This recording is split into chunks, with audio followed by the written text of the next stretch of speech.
안녕하세요. 오늘도 사양살롱을 찾아주셔서 감사합니다. 저는 30대 중반 직장인 여성입니다. 쌍둥이 아이를 키우고 있는 가정주부이기도 하고요. 지금은 분가에 나와 살고 있지만 얼마 전 어떤 사건을 겪기 전까지는 시댁에 머물면서 시어머니를 모셨고 잠시나마 철없는 시누이와도 함께 지내며 뒤치다꺼리를 했어요. 그 와중에 저와 남편이 시댁에서 큰 싸움을 겪고 분가에 나오게 되었던 이야기를 해보려고 합니다.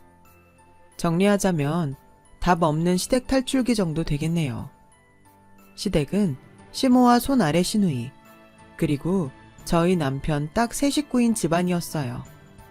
저와 남편은 병석에 누워 계시던 시아버님 생전에 결혼식을 올리기 위해 서둘렀지만 안타깝게도 시아버님은 끝내 결혼을 지켜보지 못한 채로 세상을 떠나셨죠. 저희는 쓰라린 마음을 서로에게 기대고 달래가며 결혼 준비를 이어갔습니다. 그때는 마침 남편의 여동생인 시누이도 혼담에 오가고 있던 시점이었죠. 그래서일까요? 저희 부부와 시누이가 결혼을 준비하는 내내 시어머니는 부쩍 적적해하는 모습을 보이고는 했습니다. 특히나 저희가 신혼집을 알아보면서부터는 시어머니의 적적한 모습이 더욱 심해졌어요. 가뜩이나 작은 체구의 시어머니 어깨가 어찌나 초라해 보이던지요. 대학교에 입학하면서부터 쭉 혼자 자취생활을 해왔던 저는 시어머니의 적적한 마음을 이해할 수 있었어요. 시아버님이 작고하신 지 얼마 되지도 않아서 두 자식들마저 각자의 가정을 꾸려서 집을 떠나게 되는 상황이었으니까요. 내 식구 오손도손 행복하게 잘 살던 시어머니 입장에서는 집에 혼자 남겨질 자신의 모습이 무척이나 걱정이었겠죠. 그래서 결심했습니다. 자기야, 우리 신혼집 말인데 조금 더 알아보자. 기왕이면 당신 직장 가까운 쪽이 편하고 좋잖아. 그럼 결정 났네. 뭐가? 아직 직장 근처 쪽은 알아본 데 없잖아. 있어. 자기네 본가. 얼마나 좋아. 내 직장도 가깝고. 우리 집? 혹시 엄마 걱정돼서 이래? 어머니가 혼자인 삶을 받아들이고 적응할 수 있을 때까지만이라도 같이 있어드리면 어떨까 싶어. 나중에 분가할 때 하더라도. 자기가 좋다면야 난 얼마든지. 고마워. 내가 앞으로 잘할게. 결혼식을 치른 저는 남편과 약속했던 대로 시어머니가 살고 계시는 시댁에 신혼방을 차렸어요. 시댁으로 들어가고 오래지 않아 시어머니가 왜 그렇게 적적한 기색을 비추셨는지 딱 알겠더라고요. 그때는 손아래 시누이가 아직은 결혼식을 올리기 전이었는데요.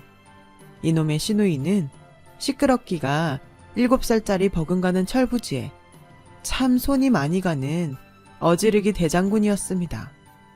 분명 시누이 혼자 뒹굴거리고 있는데 5-6명이 함께 모여 놀고 있는 것 같은 대단한 존재감이랄까요. 시어머니는 시누이의 뒤처리를 하느라 거의 시집살이를 하는 모양새였죠. 그런 시누이가 분가에 나간다는 생각을 하니 제 머릿속에도 어마어마하게 썰렁해진 집안 모습이 훤히 그려지더라고요. 생각대로 온 집안이 썰렁해져 버렸습니다. 시누이가 결혼을 하고 분가에 나가기가 무섭게 집이 무슨 절간이 되어버렸어요. 창가에다 풍경 하나만 걸어놓으면 이건 그야말로 외딴 산속 아무도 찾지 않는 암자 그 자체였죠. 다행히도 오래가지 않을 썰렁함이었습니다. 이거 죄송해서 어떡하죠, 어머님? 갑자기 죄송은 왜? 니들 혹시 무슨 문제라도 생겼니? 문제죠, 그럼. 그것도 아주 큰 문제요. 뭔데 이래? 뜸들이지 말고 얼른 얘기해보렴. 응? 죄송해요, 어머님. 저희가 어머님을 너무 빨리 할머니로 만들어버렸어요. 너희 임신했니? 임신 맞구나. 어머나 세상에. 놀라지 마세요. 그냥 임신도 아니고 쌍둥이래요. 아우, 하느님, 부처님, 천지신명이시여 감사합니다. 잘했다, 잘했어. 얼마나 고생이 많았니? 고생이라뇨. 앞으로 더 열심히 살아야죠. 일단 건강하게 출산만 하렴. 나머지는 내가 다 해줄게. 산후조리도 내가 다 해주고 쌍둥이도 내가 맡아서 키워주마. 며느리도 딸 자식이라잖니. 엄마 입장으로 해주는 거니까 부담 갖지 말고. 시어머니는 발까지 동동 굴러가며 기뻐했습니다. 쌍둥이가 태어나면 직장 생활에 바쁜 저희 부부를 대신해 양육을 도맡아 주겠다고까지 먼저 약속했어요. 행복했고 너무 감사했죠. 쌍둥이가 학교에 입학할 때까지만이라도 직장을 잠시 그만두어야 하나 고민하고 있던 참이었거든요. 솔직하게 말씀드리자면 내가 쌍둥이 아이들에게 모자람 없이 올바르고 훌륭한 엄마가 되어줄 수 있을까? 하는 걱정이 꽤 컸습니다. 왜 그렇잖아요. 아이 하나에 모든 사랑을 집중하기에도 힘든 일이 육아인데 저희는 첫 아이인데다가 쌍둥이였으니까요. 그런 상황에서 시어머니가 먼저 도와주시겠다고 나서주시니 저희 부부로서는 감사하기가 이를 데 없었어요. 그날 저희 부부도 시어머니의 손을 꼭 붙잡고 약속했어요. 너무 과한 육아 부담은 드리지 않겠다고요. 저와 남편부터가 쌍둥이 아이의 부모로서 육아에 최선을 다하겠다고요. 용돈도 아주 넉넉하게 드리기로 했죠. 시어머니는 그렇게 큰 돈까지 바라고 돕는 것은 아니라고 했지만 저희 부부는 한사코 용돈을 안겨드렸어요. 요즘 세상에는 그렇게 하는 것이 부모의 도움을 받는 자식으로서 마땅히 해야만 하는 도리라며 설득해 가면서요. 시어머니는 그제서야 용돈을 받으셨죠. 저와 남편은 약속을 빠짐없이 지켰습니다. 친구분들께 어깨 힘 딱 준 채로 자랑하고도 남을 만큼 용돈을 드렸어요. 쌍둥이 아이의 부모로서도 최선을 다했고요. 저는 젖먹이들과의 유대감 형성을 위해 육아휴직도 썼어요. 하지만 시어머니는 너무 과한 육아 부담은커녕 쌍둥이에게 눈길 한번 제대로 주지 않더군요. 왜냐고요? 쌍둥이가 태어날 무렵 시어머니가 연애를 시작했거든요. 남편은 시어머니가 용돈은 꼬박꼬박 받아가면서도 육아를 돕겠다는 약속은 지키지 않는 행동거지가 불만스러웠던 모양이에요. 아무리 봐도 요즘 엄마 너무하는 것 같아. 뭐가? 연애? 그것도 그렇고. 그런 생각하지 말어. 어머님도 당신 부모이기 전에 여자야. 요즘은 100세 시대라는데 어머님 나이면 아직 한창 때고. 부모가 행복하면 우리도 좋은 거지 뭘. 그래, 뭐 연애하는 거야 인정. 용돈 받아가면서 약속 안 지키는 거? 그것도 그렇다 치자고. 근데 아무리 그래도 한 집안 살면서 어떻게 눈길 한 번을 안 줄 수가 있지? 손주잖아. 연애 초기잖아. 우리는 초기 때 남들 사정이 눈에 들어왔었나 뭐? 그건 그렇지만. 됐어. 나중에 나 육아휴직 끝나고 직장 생활이랑 병행하게 됐을 때 그때 도와주셔도 충분해. 혹시 못해주시더라도 그런 걸로 기대하고 원망하면 안 되는 거야. 누가 뭐래도 쌍둥이 부모 책임은 우리한테 있는 거니까. 그랬던 저였지만 결국 시어머니에게 빈정이 상해버렸습니다. 시어머니는 쌍둥이에게 눈길조차 한번 주는 법 없으면서도 시누이가 출산한 외손주에게는 아주 지극정성이었어요. 아니 글쎄 우리 쌍둥이 돌잔치 때는 돌반지는커녕 빈손으로 덜렁 와서 손님처럼 밥만 먹고 급하게 데이트를 하러 가던 사람이 외손주의 돌잔치에서는 외할머니 노릇 뻑적지근하게 하는 것도 모자라서 돌잔치 비용 전액 부담에 축하금까지 거하게 얹어주었다더라고요. 당연히 저희 부부가 드린 용돈에서 나온 돈이었죠. 심지어 데이트하랴 외손주 선물 사다 바치랴 바쁜 시어머니로부터 추가 용돈 요청을 받는 달이 잦아졌습니다. 이러니 빈정이 상하는 거죠. 며느리와 친딸 사이의 차별은 이미 이때부터 시작되었던 것이고요. 제가 제일 빈정이 상하는 건 시어머니는 입만 열면 며느리도 딸 자식이다. 하는 말을 달고 사는 사람이었다는 부분이에요. 며느리도 딸이라는 핑계를 대가면서 육아휴직을 마치고 직장 생활과 쌍둥이 돌보기에 몸이 2개여도 모자란 저에게 시집살이까지 시키기 시작했는데 빈정이 안 상하고 백이겠냐고요. 청소, 빨래 같은 건 기본스러운 시집살이니까 얘기거리도 안 될 지경이었다니까요. 새벽같이 일어나 시어머니의 데이트 도시락을 쌌고요. 퇴근한 제가 기진맥진한 몸을 이끌고 겨우겨우 반찬들을 만들어 놓으면 시어머니는 그 반찬이 채 하루가 되기도 전에 시누이에게 갖다 바쳐댔어요.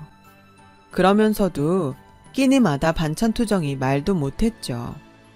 저희 부부가 드린 용돈에 추가 용돈들까지 여전히 시누이에게 다 들어갔습니다. 시누이의 결혼 생활이 순탄치 못해서 돈줄이라도 쥐어주어야 한다나 어쩐다나. 정작 순탄치 못한 건 저희 시집살이였는데 말이에요. 심지어 일주일마다 부부싸움을 하고 쳐들어온 시누이의 뒷수발까지 모두 육아 중인 저의 일이었으니 이 정도면 차별 맞잖아요. 아주 심한 차별. 와이프가 온갖 고생을 하는 사이에 남편은 뭐하고 있었냐고요? 남편도 저와 똑같았죠 뭐. 저랑 똑같이 직장생활 하면서 쌍둥이도 돌보고 똑같은 시집살이에 시누이 뒷수발까지 겪었어요.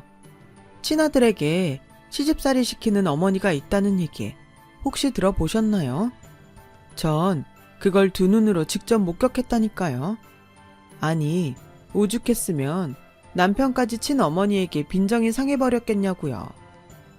아들도 자식인데 왜 여동생만 챙기는지 모르겠다 라고 매일 하소연을 했습니다. 저희 부부는 상의 끝에 모든 심정들을 시어머니에게 전했어요. 시어머니의 반응은 역시나더군요. 그래서 어쩌라고? 네? 며느리도 딸 자식이야? 엄마가 자식한테 그런 일 좀 시켰기로 그게 어디 문제라도 된다든? 어머니들이 딸한테 보통 이러나요? 제가 봤을 땐 아닌 것 같은데요. 당장 어머님부터도 시누이 집에 같이 살 때 안 그랬잖아요. 사방팔방 어지르고 다니는 거 어머님이 뒤치다꺼리 다 했죠. 이게 누구 앞에서 남의 집 귀한 딸을 욕해? 내 딸은 그런 적 없다. 이거 보라고요. 계속 시누이만 감싸고 돌잖아요. 며느리도 딸이라면서 그 며느리한테는 맨날 시집살이만 시키고 딸은 무슨 대놓고 차별이죠 이건. 너네가 왜 자꾸만 예민해지니? 손주 낳아놓았다고 유세 떠는 거야 뭐야? 유감인데요. 이건 진짜 아닌 것 같네요. 이대로 더는 못해요. 아니 안 합니다. 저희 부부는 시어머니에게 드리던 용돈을 그날로 끊었어요. 그리고 쌍둥이들이 집안에서 뛰어놀아도 민폐가 되지 않을 수 있는 단독주택을 찾아다니며 분가 준비를 시작했어요. 집안일은 정말 딱 필요한 만큼만 했고요.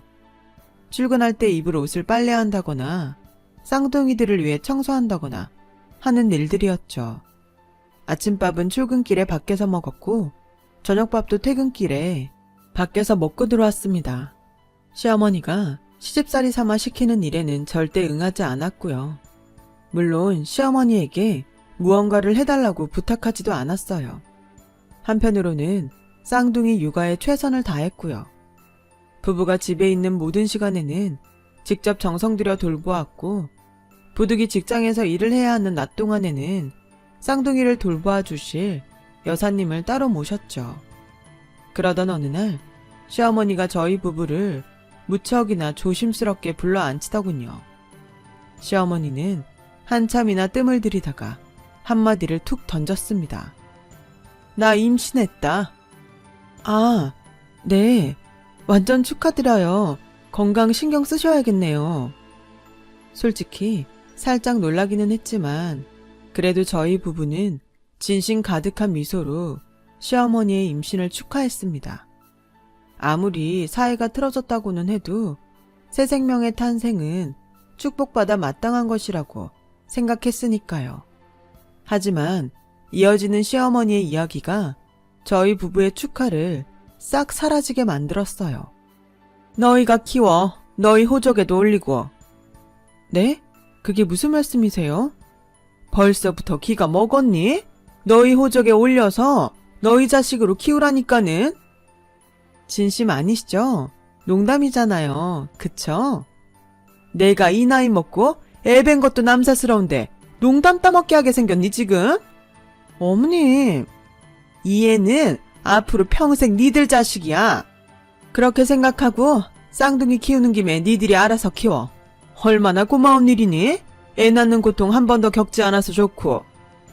그걸 지금 말씀이라고. 아니, 정말 어디까지 보여주시려고 그래요? 며느리도 딸 자식이라면서요. 딸 자식 앞에서 얼마나 밑바닥까지 더 보여주려고 이래요 대체? 더 따질 것 없다. 어른이 그렇게 정했으니 젊은 놈의 것들은 고개나 넙죽 숙이면서 시키는 대로 따르기만 하면 돼. 말 같은 소리를 좀 하세요. 그야말로 미치고 팔짝 뛸 노릇이었습니다. 쌍둥이에게만 모든 사랑을 쏟아주기에도 서투른 초짜 부모인데 시어머니의 늦둥이까지 맡아서 키우라니요.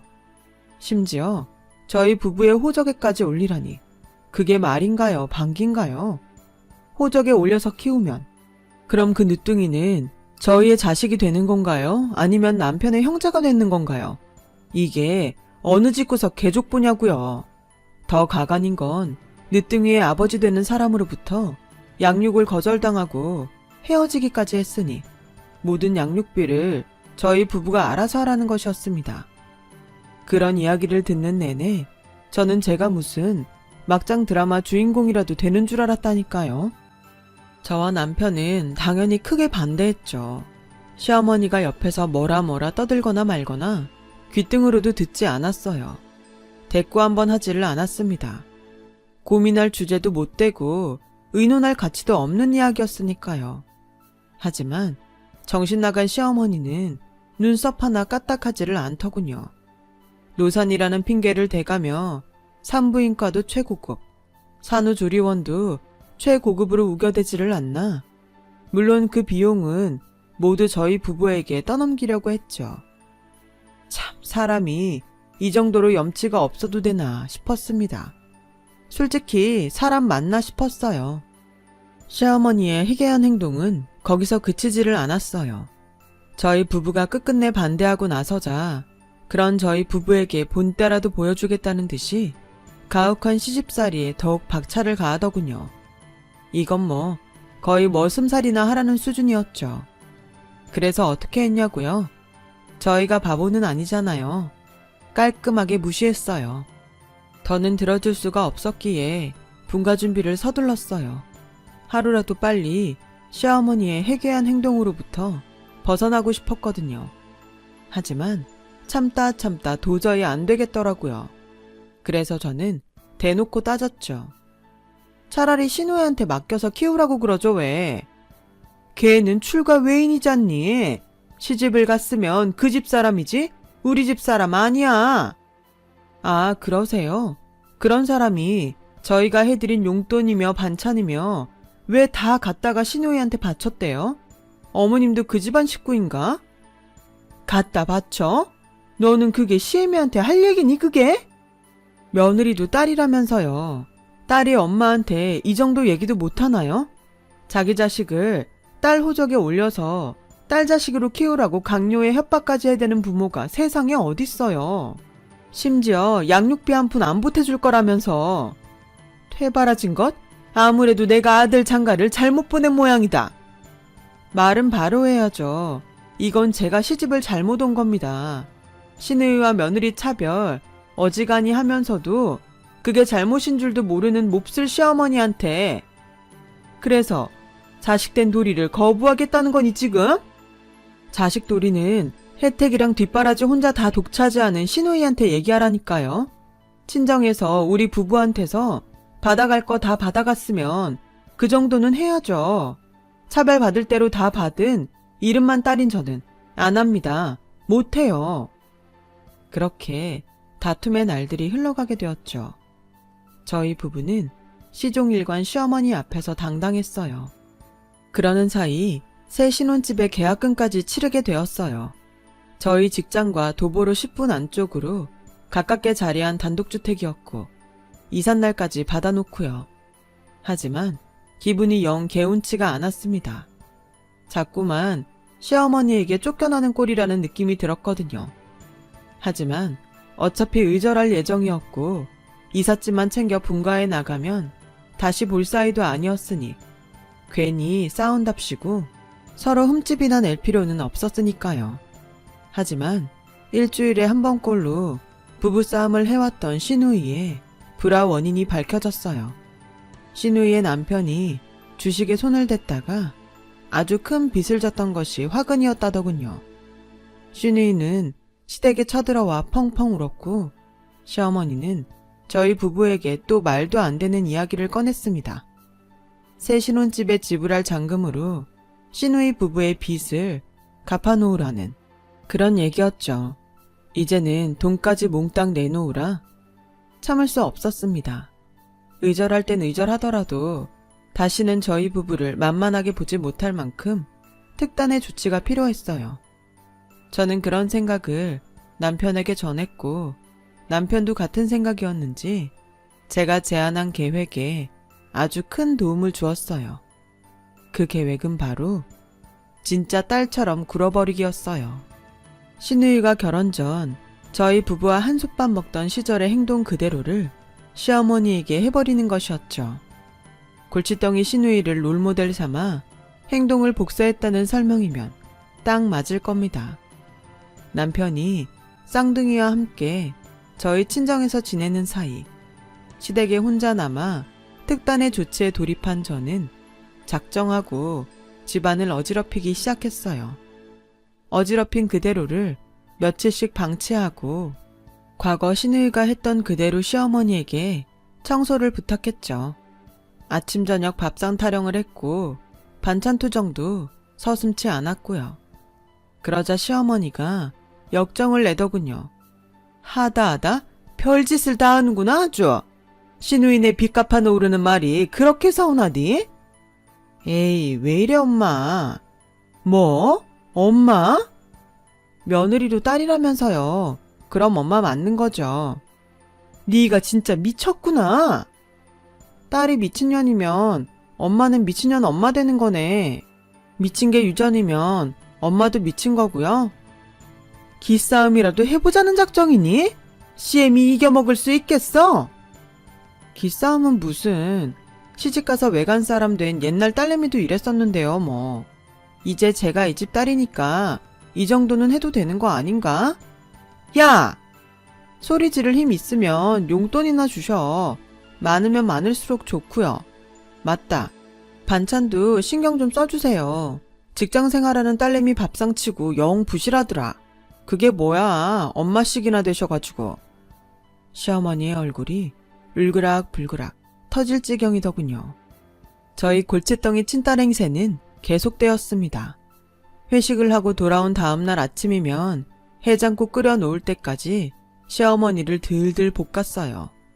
수시로 용돈 달라며 들러붙는 건 예산일이었고 저희 부부의 새 신혼집 잔금을 시어머니가 지불해달라고 요구했어요. 딸이니까요. 그러는 사이 제가 어질러 놓은 집안은 점점 거지소굴이 따로 없게 되어갔고 시어머니는 결국 제가 시키지 않아도 알아서 청소며 집안일들을 하더라고요. 그러다 아차 싶을 때면 또 역정을 냈고요. 저는 그러거나 말거나 전혀 기죽지 않았죠. 모든 말싸움은 매일같이 저희 승리로 끝났답니다. 긴 말도 필요 없었어요. 며느리도 딸이다. 한마디면 끝. 시어머니에게는 명분이 없었거든요. 본인부터가 며느리도 딸이라는 이유로 저를 막대왔으니만큼 제가 진짜 골칫덩이 딸처럼 굴어도 딱히 뭐라 꾸짖을 명분 하나 없었죠. 그저 속수무책으로 당할 뿐. 저는 기세를 몰아 사춘기 독하게 겪는 18 딸내미로 진화까지 이루었습니다. 엄마가 나한테 해준 게 뭔데? 하는 사춘기 딸. 굳이 설명 안 해도 느낌 오시죠? 암튼 그랬어요. 그렇게 얼마 뒤 시어머니도 안 되겠던지 시누이에게 도움을 청했던 모양이에요. 시누이가 화가 잔뜩 난 채로 쳐들어오더라고요. 이번에는 남편 차례였죠. 남편도 시어머니가 과거의 저를 향해 입에 올렸던 말 그대로 신우이를 퇴치했죠. 엄마가 그러더라. 시집간 여자는 출가 외인이라고. 넌 이제 그쪽 집안 사람이니까 우리 가족 일에 간섭하지 마. 뭐? 간섭? 출가 외인? 너도 화나지? 우리는 그런 대접 맨날 받으면서 살았어. 아무리 그래도 이건. 그리고 지킬 건 좀 지키자. 앞으로 내 와이프가 너한테는 손윗사람 되거든? 위아래 연공서열 잘 파악해서 예의 갖춰 잘 모셔. 외간 사람이면 외간 사람답게 행동 조심하고. 오빠! 지하철 타고 가지? 멀리 안 나간다. 쪽도 못 쓰고 쫓겨나듯 현관을 떠나는 시누이. 그런 시누이를 흔들리는 눈빛으로 바라보며 벙찐 시어머니. 그 모습을 같이 보셨으면 참 좋았을 텐데요.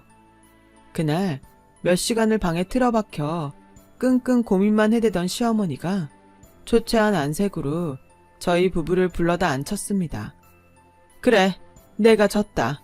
이제 그만하고 분가해서 따로 살자꾸나. 뭘 어떻게 졌는데요? 며느리도 딸이라는 이유로 너를 막대했어. 똑같은 취급을 당해보니까 바로 알겠더구나. 솔직히 차별도 좀 심했던 것 같고. 심했던 것 같은 게 아니라 심했죠, 많이. 늦둥이는요. 늦둥이 호적 얘기랑 양육비 얘기도 철회하고 내 힘 닿는 대로 잘 키워보마. 얘기 다 했으면 이제 제 차례인가요? 말하렴. 저희가 시어머니와 며느리 관계를 이어갈 수 있을지 모르겠지만 이어가고 싶다면 앞으로 잘해주세요. 최소한 시어머니와 며느리 사이의 예의는 지켜달라는 이야기입니다. 최소한 사람답게 살아달라는 뜻이기도 하고요. 그러자 내 평생 속지 않은 심정으로 반성하며 살아보마. 살아보는 게 아니라 그렇게 사셔야 저희가 다시 볼 수 있어요. 혹시나 예전으로 돌아가시면 어머니 아들은 하나 없어지는 거고 저도 더 독한 골칫덩이 딸내미로 돌아올 수밖에 없어요. 저와 남편은 시어머니에게 거듭 확답을 받고 예정대로 분가에 나와 살게 되었어요. 시어머니가 진짜 반성을 했는지 과거의 잘못을 되풀이하지는 않는지 긴 시간 두고 본 뒤에 용서를 하고 말고를 결정하겠다는 약속이었으니까요. 시어머니에게도 심경의 변화가 생겼습니다. 나이가 많았던 탓에 늦둥이의 유산을 겪어야 말았답니다. 가슴 아픈 일을 겪으면서 깨우친 바가 있었던 걸까요? 시어머니는 반성의 삶을 사는 한편으로 과거 저희 부부에게서 받아간 돈들에 대한 보상 차원으로 신혼집 잔금을 대신 치러주시더군요. 그렇게 지금은 시어머니는 며느리도 딸이라는 핑계로 저를 더 이상 막대하려 들지 않습니다. 과거의 잘못을 완전히 없던 일로 돌리지는 못하겠지만 새 사람이 되어 올바르게 살아갈 수 있다면 그것만으로도 충분하다고 생각합니다. 시어머니와 소란을 겪으며 정도 들었는지 조금 처진 어깨를 보면 안쓰럽게 보이기도 하는 요즘이에요. 저도 시어머니께 예의 잘 지키며 살아가 봐야겠습니다. 안 되면 사춘기 딸로 돌아가야죠. 며느리가 어떻게 딸이 되겠어요. 시어머니가 어떻게 엄마가 되고요. 그런 마음이 든다는 거죠. 서로 지킬 건 지켜가며 배려하고 사는 게 같이 잘 살아가는 지혜가 아닐까 합니다. 제 이야기 들어주셔서 감사해요. 모두 가족들과 행복하게 지내시길 진심으로 바랍니다. 건강하시고요. 여러분, 사연 댓글에 응원과 현명한 조언 부탁드려요. 좋아요와 구독은 저에게 큰 힘이 됩니다. 오늘도 좋은 일 가득하세요.